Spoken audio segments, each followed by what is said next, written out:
Now, Anna Goodale is an Olympic gold medalist. She let us hold her gold medal earlier.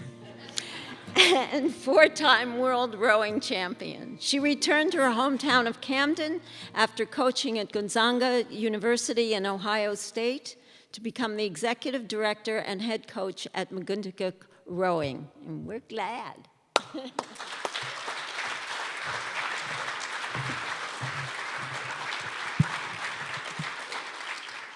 So tonight I'm going to tell you a story about a tattoo. And this story starts when I was in high school. When I was in high school, I had just moved to Camden from Montville, Maine, and developed some really close friendships. My junior year, one of my very best friends, Lindsay, went abroad. She went to Argentina for the year, and she came back a new woman. Most notably was the tattoo that she got on her lower back. And not only was she excited about that tattoo that she had, she also wanted to get more tattoos and quickly tried to rope me in. I was not the kind of person that had ever really thought about getting a tattoo. So I said, I don't know. If I was to get a tattoo, it would have to be something that I would never want to forget, something amazing and extraordinary, like I'd have to go to the Olympics. Some back history there is that I didn't play sports before high school. I rode horses, I did some dance classes. Got to high school, I'm rather tall, so everybody was like, what sports do you play? Come play, come do this. Promptly sat on the bench for 4 years in high school, and it was character building. But it was, I remember a lot of wonderful things about it, but I certainly wasn't going to go off after high school and be in the Olympics. That wasn't even in the realm of possibilities. So when I said I'd have to go to the Olympics, I thought that was never going to happen. I decided to go off to college. My first day on the Syracuse University campus, somebody came up to me and said, "You look like a rower." And I said, pretty much, what's that? I didn't know that rowing existed as a competitive sport. And I certainly didn't know that there were scholarships available, all of this amazing path I was about to undertake. So I said, yeah, sure, I'll try that. I ended up rowing for 4 years in college, dabbled with some national team training, kind of got inspired along the way. Turns out I was pretty good at it. Turns out that it took not only my height, but it took my strength in my body and in my mind. And those two things combined together set me apart from my teammates in college, but also kind of opened a door for me to row on the national team. So when I got the invite to come train after I had graduated from college with the national team, I jumped on it as quickly as I could. It had turned into something that maybe I could do someday. I moved to Princeton, New Jersey, and spent that summer as the youngest one in the group, and I was surrounded by women who were taller than I was. I was surrounded by women who were hungry. It was 2005, which means it was just after the 2004 Olympics, where they had come in with a silver medal after having led the race. So everybody there was had this kind of underlying motivation. But I was really young, and I was with a bunch of other women who were really young, and ended up making the team and going to race in Japan that first year. And this is a race that I will forever say was the most important race in my rowing career. We came in, I'm not going to tell you that yet, never mind. So we were a bunch of young ones, really strong, really tall, really excited to go out and do this thing. Thought maybe possibly we could win. So we're going out guns blazing, just absolutely hauling on it. A rowing race is about 2,000 meters long. First 500 meters, we're winning. Second 500 meters, we're still ahead halfway through the race. The 1,500 meter mark comes. We've got 500 meters to go. We're still ahead. And we're like, holy smokes, is this happening? Then it's hard to say whether we slowed down or everybody else speeded up, But essentially, we're going, and then the pack starts to creep up on us. And with about 300 meters to go, 250 meters to go, one boat passes us. And wheels are coming off at this point. We are so tired, but we're just pushing as hard as we can. And by the end of the race, it was a photo finish between the top 4 boats. And we came in 4th. And I say that as the most important race in my career because it shaped how I trained every day going forward. I took that 0.2 of a second and I divided it by the number of strokes that I had taken in that race, approximately 220. And I took that and I divided it by the 8 people who were in my boat with me. And all of a sudden, there was this tiny, tiny little minuscule amount of extra effort that could have added up to maybe a 3rd place, maybe a 2nd place, or maybe even a 1st place finish.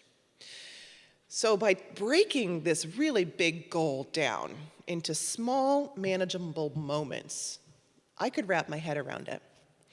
So coming up onto my first year training with the national team, I broke it up just that way.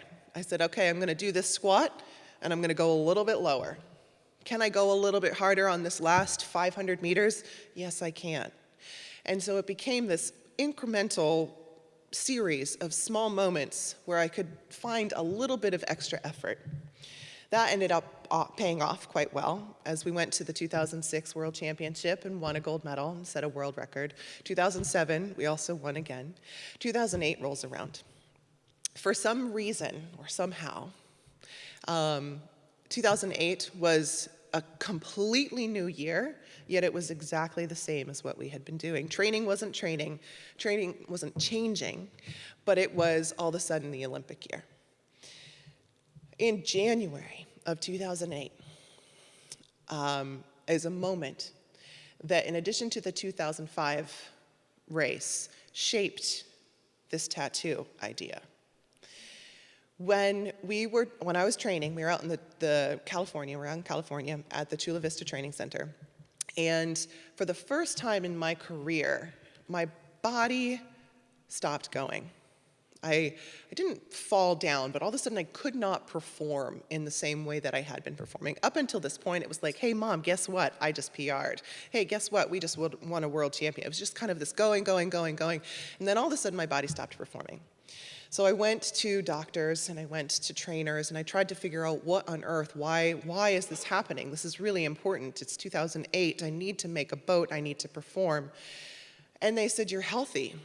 There's nothing wrong, which was heartbreaking in some ways because no matter what I would do in those moments where I needed to go, my body wasn't there in the same way it had been. Went into my coach crying, how can I get over this? And he said, just keep going. It took about 6 weeks for me to get to a point where I felt like I could actually get back into the swing of things. And the way that I think that this happened, maybe it was just time, but in that 6 weeks, I did a lot of soul searching, right? I really kind of decided, or probably didn't decide at the time, but it became very apparent to me that I was so worried about what was going to happen in August, even though it was January or February, that my body literally said, no, we're not there yet. We need to be right here. So I really had to let go of this idea of the Olympics and start training for the moment that I was in. Right, training in January to remind myself to do all these little tiny things that lead up to great things.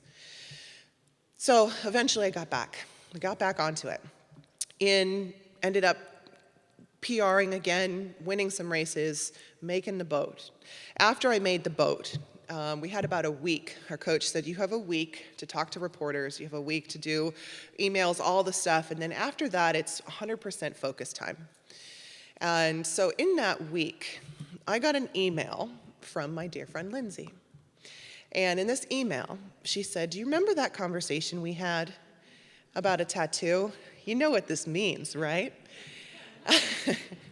And I'm thinking, oh my gosh, like I know it's a thing to get the rings or whatever, like I guess I'm gonna do it, but I would have to like win the Olympics in order to get a tattoo. And so I kind of, put it off again. Still wasn't on my radar. Fast forward, 2008 in August, I'm over in Beijing. Turns out we won. But before the race, a pivotal moment in terms of this tattoo idea was that I was sitting in this small room with my 9 teammates, 8 rowers and a coxswain, and my coach, and he's giving us these last-minute jewels of wisdom. And I don't remember most of what he said, but I do remember the biggest thing that he said was to keep it simple and take it one stroke at a time. Because if you're in the first 500 meters of the race, you can't worry what's going to happen at the last 500. You got to just take one stroke at a time. The other thing he said was, don't worry about what you can't control. Because if you're worrying about the Netherlands or you're worrying about Romania, you have nothing to do with those people. You have to focus on your boat and focus on the stroke you're in. And that's the only way you're going to make it to the finish line. So we raced our hearts out, and we won. Came home with a pretty solid chunk of medal. And after the Olympics, I decided I was going to travel. So I traveled around Asia for a while. Back up. The moment that I got back to the hotel, maybe not the moment, but the first email that I ended up checking was this email, again, from Lindsay. And Lindsay says, you know what this means. And I said, okay, I have to get a tattoo now. Like, I get it, okay, I'm gonna get a tattoo. So for the next 8 months as I'm traveling around Asia, I try to figure out what it is I want to put on my body. Is it the rings? Is it a rowing something or rather? We're in Asia traveling the backpacking circuit, so I was pretty convinced I was gonna dread my hair, super long, and had all these tattoo plans and was getting henna tattoos, testing them out. Came up with a design. I was like, okay, I feel pretty good about this. Little something right here on my ankle. Okay, let's do this. Get back to the States with the intention to train again for for however long, I didn't know at the time. And for some reason it didn't come to be.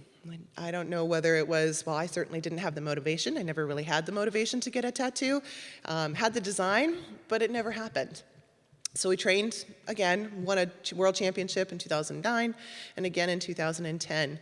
And in 2010, I decided that my heart and my head had left rowing, and that I was ready to put rowing aside and find my next journey. And it happened to be in New Zealand. So once I was done with rowing, I said, why would I not stay in this beautiful country of New Zealand? And found myself on the southernmost tip of New Zealand, hiking in the woods by myself. And this is the place where the tattoo really came to be. Because I got to spend days on end walking in the woods by myself, I really had time to think. And it boils down to one very, very simple thing. For me, my journey is not about the Olympics. It's not about medals. It's not even about rowing. What I learned more than anything else in my journey was that the only thing that matters is this moment. And it came to me again and again and again through my journey. And when I was walking through the woods, that is the thing that I want to permanently put on my body in ink, is a reminder that no matter what's going on, the only thing that we can control is this moment. And the only way to be present and to get to where we're going is to be focused on right now. So I ended up getting a tattoo. And it's right here, and it says this moment. And it's my homage to a wonderful experience. Thank you very much.